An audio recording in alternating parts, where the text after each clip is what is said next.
নমস্কার বন্ধুরা, রাখি হোমমেডে আপনাদের স্বাগত। আমি আজকে কাতলা মাছের রেসিপি নিয়ে চলে এসেছি। আমি আজকে ইউনিক পদ্ধতিতে কাতলা মাছের রেসিপি বানাবো। কেমন ভাবে বানাবো সেই ভিডিওটা আপনারা দেখতে থাকুন। ইউনিক পদ্ধতিতে কাতলা মাছের ঝোল বানানোর জন্য আমি এখানে 6 পিস কাতলা মাছ নিয়ে নিয়েছি। কাতলা মাছটাকে ধুয়ে ভালো করে আমি পরিষ্কার করে নিয়েছি। গ্রেভিটা বানানোর জন্য আমি একটু মশলা বানিয়ে নেবো। মশলাটাকে খানিকক্ষণের জন্য আমি একটু জলের মধ্যে ভিজিয়ে রাখবো, যাতে মশলাটা তাড়াতাড়ি হয়ে যায়। 1/2 চামচ ধনে দিলাম, গোটা ধনে। 1/2 চামচ গোটা জিরে দিলাম। 1/2 চামচ সাদা সর্ষে দিলাম। 1/2 চামচ কালো সর্ষে দিলাম। ছোট চামচের 1 চামচ নুন দিলাম। দিয়ে আমি একটু অল্প পরিমাণ জল অ্যাড করে আমি এটাকে 10 মিনিট রেখে দেবো। এবার মূল রান্নায় ফিরে আসবো। প্রথমে আমি মাছটাকে ভেজে নেব। 1/2 চামচ হলুদ দিলাম। 1 চামচ নুন দিলাম। নুন আর হলুদটা আমি কাতলা মাছের গায়ে ভালো করে মাখিয়ে নিলাম।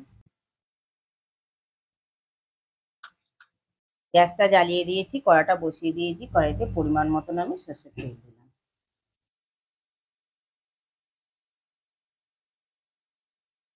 তেলটা গরম হয়ে গেছে, আমি মাছগুলোকে দিয়ে দিলাম।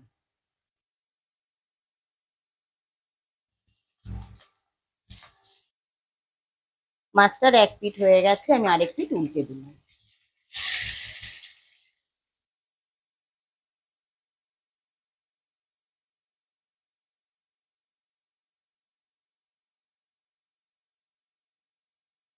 মাছটা ভাজা হয়ে গেছে, আমি তুলে নিলাম।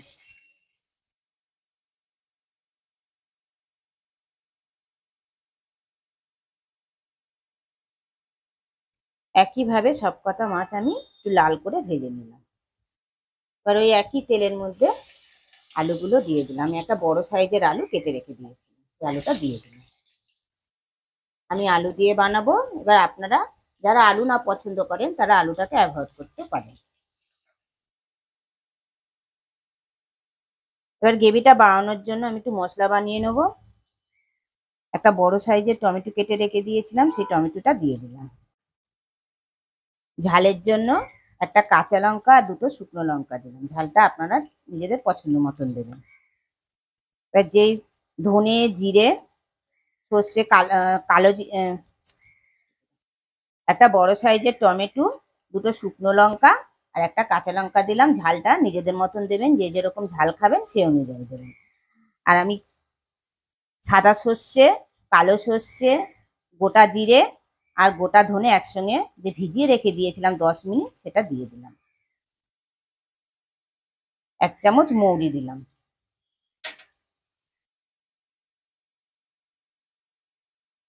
অল্প পরিমাণে একটু জল অ্যাড করলাম। জল ওর মধ্যে দেওয়া রয়েছে, তাও অল্প পরিমাণে আমি একটু জল অ্যাড করলাম। তাই সব মশলাগুলো একসঙ্গে একটা মিহি পেস্ট বানিয়ে নেব। আলুটা ভাজা হয়ে গেছে, আমি তুলে নিলাম।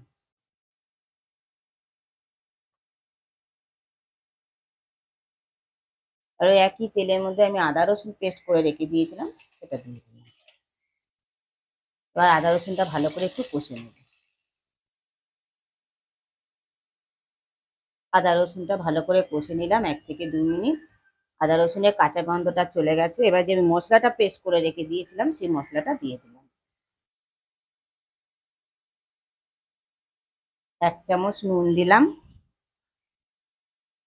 1/2 চামচ হলুদ দিলাম। কালারের জন্য 1/2 চামচ কাশ্মীরি লঙ্কা দিলাম। এবার সব মশলা একসঙ্গে ভালো করে আবারও কষে নেব। সবকটা মশলা একসঙ্গে ভালো করে মিশিয়ে নিলাম।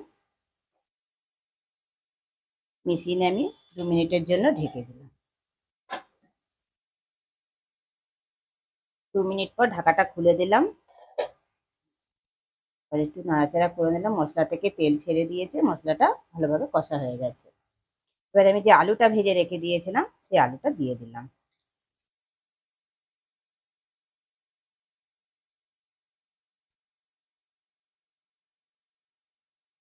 আলুটা দিয়ে মশলাটার সঙ্গে ভালো করে মিশিয়ে নিলাম। মিশিয়ে নিলে আবারও 1 থেকে 2 মিনিট ভালোভাবে কষে নেব।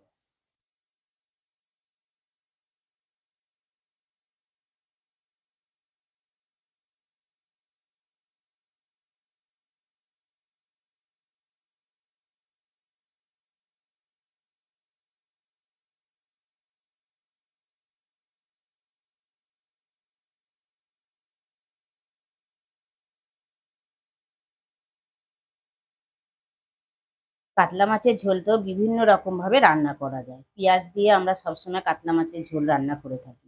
পেঁয়াজ ছাড়া এরকম ভাবে আপনারা ঘরে একবার ট্রাই করে দেখবেন। মশলার সঙ্গে আলুটা ভালোভাবে কষে নিলাম। এবার আলুটা সেদ্ধ হওয়ার জন্য আমি পরিমাণ মতন জল অ্যাড করব। জলটা দিয়ে মশলাটা আলুটার সঙ্গে ভালোভাবে মিশিয়ে নিলাম। নিয়ে আমি 5 মিনিটের জন্য ঢেকে 5 মিনিট পর ঢাকাটা খুলে দিলাম। বন্ধুরা, আলুগুলো সব সেদ্ধ হয়ে গেছে।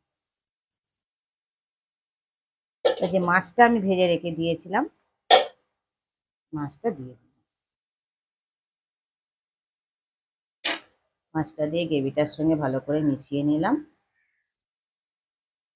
মিশিয়ে নিয়ে আরও 2 মিনিটের জন্য ঢেকে দিলাম, যাতে মাছের ফ্লেভারটা গ্রেভিটার মধ্যে আসে। 2 মিনিট পর ঢাকাটা খুলে দিলাম।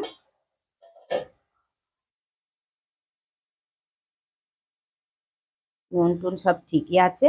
এবারে আমি উপর দিয়ে একটু ধনেপাতা অ্যাড করলাম, কাঁচা লঙ্কা দিয়ে দিলাম ফ্লেভারের জন্য।